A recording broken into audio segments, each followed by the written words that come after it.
Captain's log, stardate 5468.2. A request has been received at Starfleet headquarters from a recently contacted civilization, the system of Marpaplu, for accreditation as an associate member of the United Federation of Planets. The Enterprise has been ordered to Marpaplu to consider final processing of the Marpapluan application. What are the Marpapluans like, Captain? This will be the first time we've ever met one in person, Mr. Scott. But from the records I've reviewed, they're supposed to be remarkably good-natured and friendly. Stand by to energize. Standing by, Captain. Message from the surface, sir. Their representative is ready to beam up. Thank you, Lieutenant. Energize, Mr. Scott. Energizing, Captain. There's someone in there. Can't make them out yet. Oh, there he is. Greetings, gentle beings. Humanoid, all right, Captain, but they're not very big. I got a 10-year-old cousin about that size. Shh, Mr. Scott. They may be sensitive about their size. How do you do, Your consulship will do, sir. You must be Captain James Kirk. 1,000, 10,000 pleasant, happy thoughts to you. I am Consul Knights Hausnick of the Marpapluan World's government. It's my extreme good fortune and pleasure to greet you on behalf of my peoples to present our application for associate membership in your esteemed organization.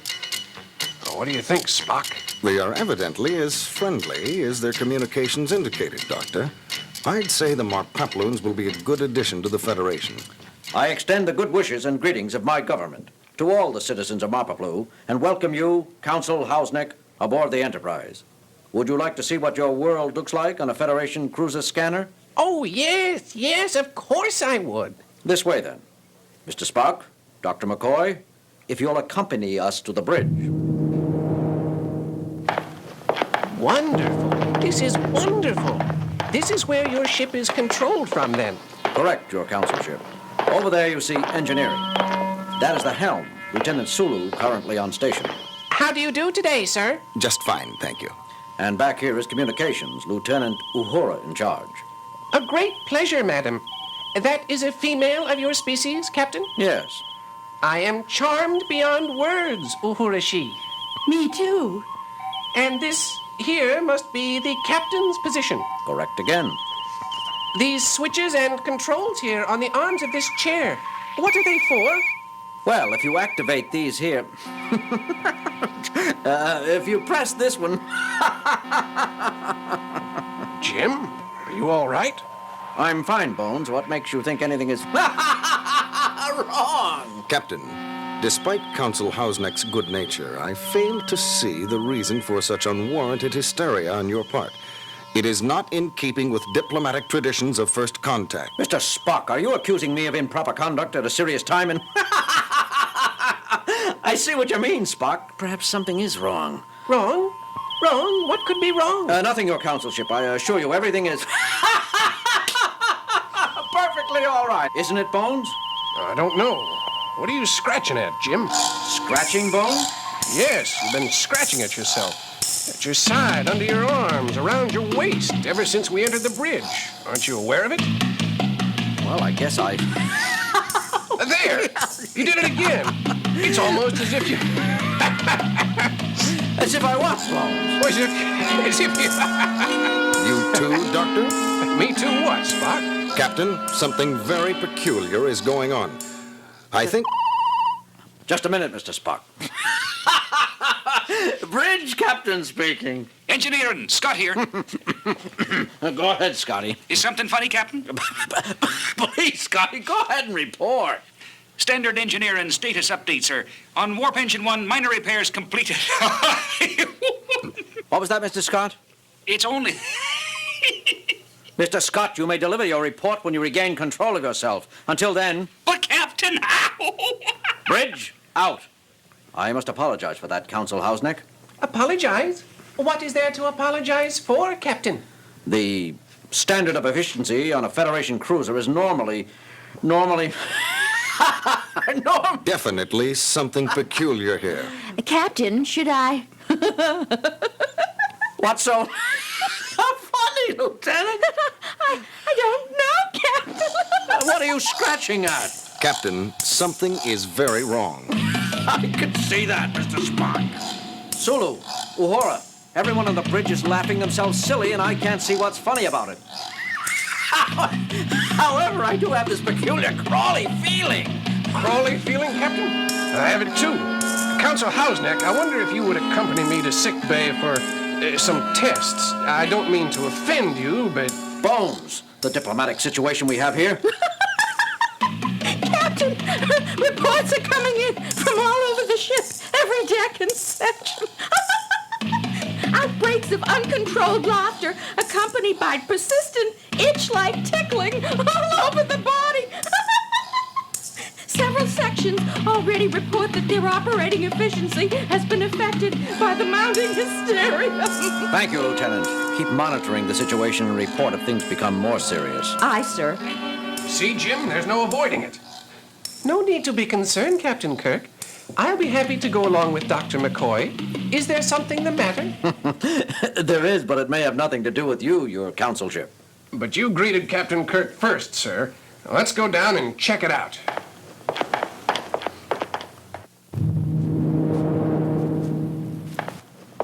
You found something, Doctor? I think so, Spock. Come over and have a look through the microscope, Captain. It looks like hundreds of tiny bugs, Bones. That's exactly what they are, Jim. They exhibit many characteristics of fleas, but they're much smaller and tougher. I've tried everything in our anti-bug arsenal.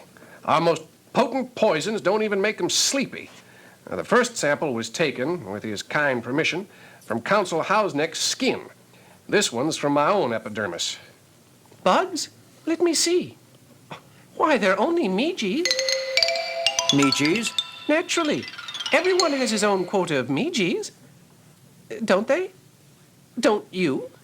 I am sorry to have to inform you, Consul Hausneck, that Meegees appear to be unique to Marpaplu. Oh, dear. Oh, dear, oh, dear, oh, dear. We've always had Meegees, so we've always assumed everyone had Meegees. Well, everyone on board has them now. And while I'm sure you'll get along fine with your Meegees, your council ship, we have no desire to share them with your people. This laughter is physically dangerous. Some of us are already so weak we're in danger of laughing ourselves to death. Just because Meegees seem to tickle rather than bite, that makes them no less dangerous to us. Oh, sorry, sorry, sorry. I am, had we known. Yes, but you didn't. It's too late now. The entire ship has been affected. Don't your Meegees ever trouble you? I don't see you scratching them. Scratch? But why? Our Meegees never move about nervously on us. We keep them quite happy. Meegees thrive on happy thoughts. If you will think only happy thinking, they will stop moving about on your bodies and trying to make you happy. So that's it. The Meegees are emotional parasites feeding on the contentment of their hosts. Wonderful. But how can I think happy thoughts when I'm getting madder and madder? See, Captain, the angrier you are, the harder the Meegees move, tickle, trying to force you into a happy mood. Even a well-meaning parasite is still a parasite. Consul Hausneck, why not rid yourselves of these Meegees? Why would anyone want to rid themselves of Meegees? Because they're driving us crazy. But the Meegees ensure that our people think only satisfied thoughts. True, this may have held us back in certain areas of our development, but we have no wars, no crime. I'm sorry, your council ship, but I'm afraid it's too late for us to adapt to the Meegees' way of living. For better or worse, we're stuck with our emotions. With exceptions. Yes. Now, if you'll just tell us what to use to get rid of Meegees. I'm sorry, Captain Kirk, but we discovered long ago that Meegees are immune to every known type of spray, antibiotic, and poison. That's one reason we've learned to live with them. We've had to. But of course, we like it now. There are one or two poisons strong enough to kill Meegees. Unfortunately, they also kill the Meegees' host. And when he dies, the Meegees migrate to a new person. Bones, you're sure we've nothing that will kill them? That's as Counselor Hausneck said, Jim. I've got samples of 235 different chemicals for use on parasitic pests. I have to report that there are 235 different chemicals which Meegees are immune to. There are certain things which will work. For example? Spraying them with hydrochloric acid. I think we'll pass that one up, Bones. And that was the mildest successful treatment I could come up with. But we've got to come up with something. Soon it's going to become impossible to operate the Enterprise properly with everyone rolling on the deck in stitches. I'm sorry, Jim. I've tried everything in the antidote banks, and records offers no hope of finding something effective. Sorrowful I am. It's not your fault, Counselor. What is it, Scotty? I've had it, Captain. Half of my second shift is strapped in their bunks, shaking themselves apart with amusement. The other shifts aren't much better off. I cannot monitor the engines properly. The ship's general functions are going to pieces. Captain, I don't know what to do anymore. It's all so hopeless. I know, Scotty. How do you fight a microscopic joke? I don't know what to do. I'm at my wit's end. Take it easy, Scotty. Everything will be all right in the end. Possibly. If we assume it will not. What do you mean, Spock? You will notice that Mr. Scott is neither laughing nor scratching at himself, Dr. McCoy. Don't try to cheer me up, Mr. Spock. It's good of you, but I tell you, I haven't been this depressed since... Here, Dr. McCoy, what are you doing? Just taking a little skin sample, Mr. Scott. Don't pay any attention to me. You were saying? It's just that I haven't seen such a sorry state of affairs in engineering since I entered the service. People laughing themselves sick over nothing. The mistakes they make in reading simple gauges, it's enough to make a man cry.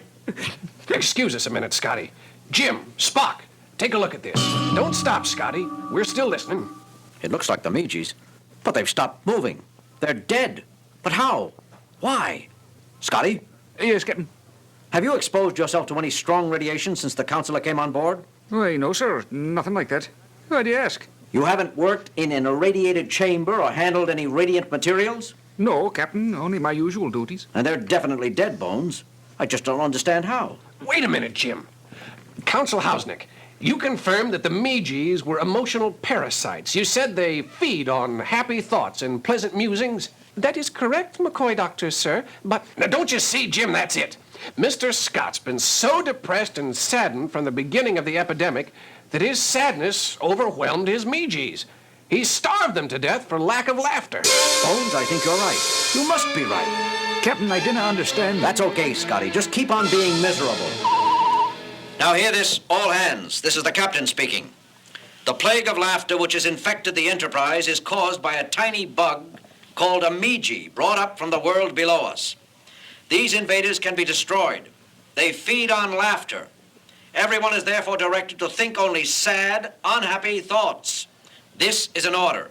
Think of something terribly depressing, an illness in your family, a sad incident from your childhood, anything which will make you want to cry.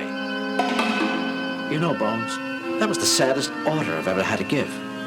I realize that, Jim. It makes me want to cry, too. You two, stop it. You're only depressing me further. I do not believe depressing is wholly an accurate description in this case, Doctor. But it is certainly the strangest prescription I have ever heard you give.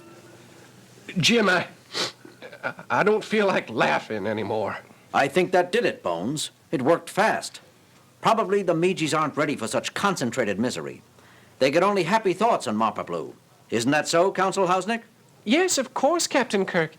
In fact, I don't seem to have the comfortable feeling of my own Meeges about me. Don't worry. I'm sure you'll regain a thriving colony as soon as you beam back home. No harm done. We can officially conclude the treaty now, if you wish. Indeed I do, Captain. But let us hurry. I feel deserted without Meeges. We'll hurry, but there's one provision that must be added to the treaty. Captain's Log Supplemental. The Treaty of Friendship has been concluded with the system of Mapaplu, and said people have been accepted for official associate membership in the United Federation of Planets, while agreeing to remain under temporary quarantine until safety precautions for preventing the spread of the parasitic Meeges can be developed. End log entry. Well, Bones, I think the Mapapluans have a lot to offer the Federation. From a distance, of course. I've heard of infectious humor, but I never thought of having to take it literally. Yes, Bones. We'll have to be careful for a while in our dealings with Counsel Hausnick's people. Mapaplu is just a bit too friendly for comfort at the moment. There's just one thing troubling me, Jim. What's that, Bones? It's Mr. Spock. He didn't manifest any symptoms of Meeges. No laughter, no ticklish scratching. Then he must have been infected as well. Is it so surprising that the superior Vulcan system should prove immune to a disease affecting lower physical orders? But, Mr. Spock, I'm certain I heard you giggle. I beg your pardon, Lieutenant. You must be mistaken. No, I'm not. I distinctly heard you giggle. Spock? Giggling? Come on, Spock. Giggle for us again. Dr. McCoy, I do not, will not, and never have giggled. And now, if Lieutenant Uhura has had her fun, I have important work to attend to.